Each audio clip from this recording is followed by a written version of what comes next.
Good afternoon, YouTube. All right, I don't know if you knew this, but cookies that are eaten in November and December have 0 calories. So you can have all you want, right? Let me show you how to make one of our favorites. We're gonna make little Russian tea cakes. They are rich, buttery, packed with walnuts, and just divine. You're gonna love these, I promise. All right, let's cook, y'all. We got a family to feed. Okie dokie then. Let's make some cookies. All right, so we are starting, we're starting with me not choking. Okay, we're starting with a cup of butter. So 2 sticks. These are not quite as soft as they should be. I only took them out of the fridge about 10 minutes ago. So if you do that, be a little more patient at this stage. You can soften butter by just beating the fire out of it, which is what I'm doing. Very effectively, I might add. So these little cookies are not quite the same as most. We do have butter and sugar, but we're not creaming them together like normal. Instead, we're beating the butter up, then we're gonna add our flour and sugar together because we're using powdered sugar, also known as confectioner's sugar. I believe there might be a slight difference in what people in Great Britain call icing sugar, but I think it all has to come down to how finely ground it is. So, powdered sugar, confectioner's sugar. It's the stuff that's like flour and will go poof all over the place if you're not careful. All right, so half a teaspoon of salt and a teaspoon of vanilla.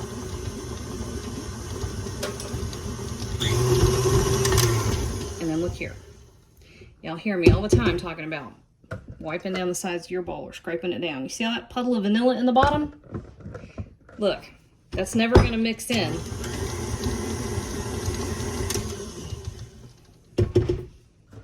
See?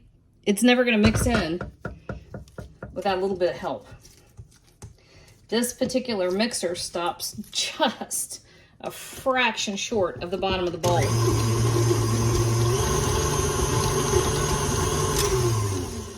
So this part's important.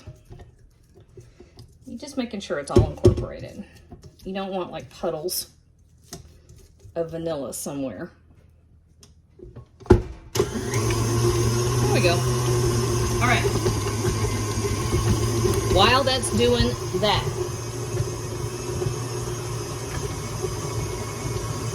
we have 2 cups of flour, and I'm adding 2 tablespoons of powdered sugar.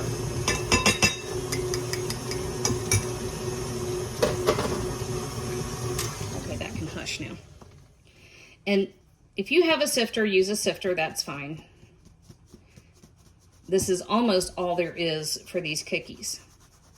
Now, I do have my oven preheating to 350 degrees, and I have some parchment paper that I grabbed. It's actually the last of the roll. So I only have 1 cookie sheet, although normally I would have 2 and just do all the cookies at once. I'm gonna have to do them in stages because some of us didn't realize we were out of parchment paper. When you get down to this, you can either toss it if there isn't too much of it. Toss that a little bit. Or break it up with your fingers like I did. And then finally, we have a cup of walnuts. Now, I bought chopped walnuts. I don't normally buy pre-prepped ingredients. I did this time simply because they were on sale. But even then, they aren't chopped very finely. So I did chop the chopped walnuts. And when you're adding your flour and sugar mixture, go in stages like that, because if you turn that thing on full blast, you're gonna end up with just a poof. It's gonna be a flour explosion. All right, this takes a bit of patience. All I'm doing at this stage is letting that butter and flour incorporate. And you know the drill, we're wiping down the, scraping. We're scraping down, I don't know why I keep saying wiping. We're scraping down the sides of our bowl.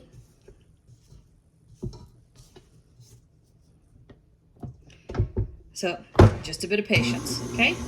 I'll meet you back here once all that's in there. Okay, so we have incorporated our butter and flour. And it's gonna feel like it's not gonna come together. It will. It's a little bit dry and crumbly, which is kind of what we want. All right, so here's my 1 cup of almonds.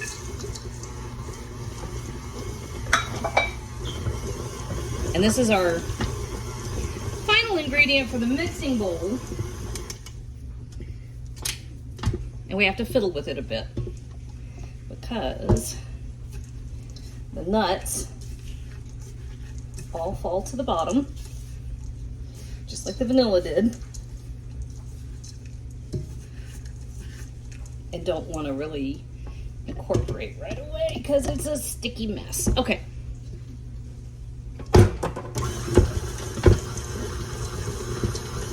It's not that bad.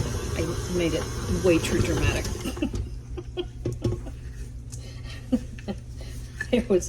There was no need for that.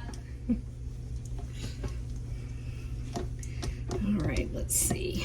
There we go. All right.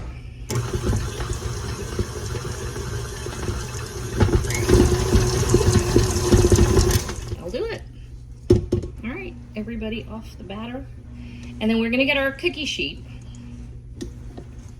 Oh, and my washing machine's making noise. Sorry about that. Mark, don't yell at me. I can't. Okay, so we have a little disher.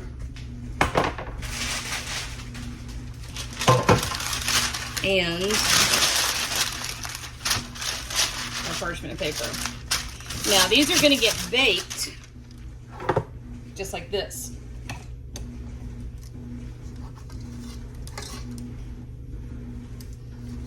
And all you really need to do is scoop and then squash it on the side of your bowl to flatten off that one end. And the reason you're wanting to do that is because you want them all the same size. They're gonna all bake at the same rate, okay? So these are gonna go into our 350-degree oven for right at 14 minutes.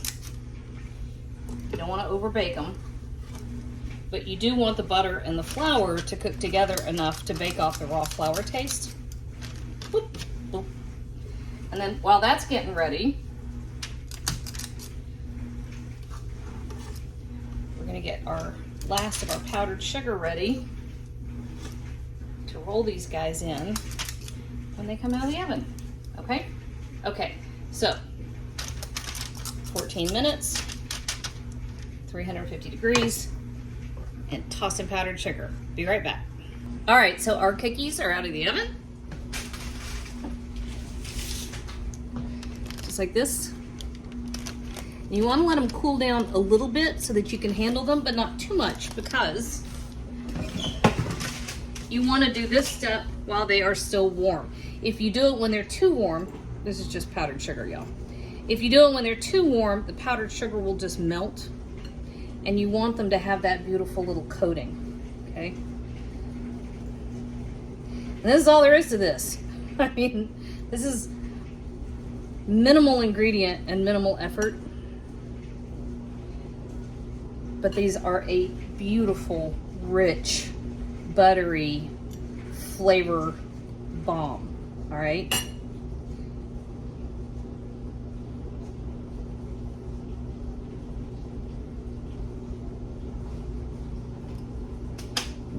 Yeah, I could eat 2 batches.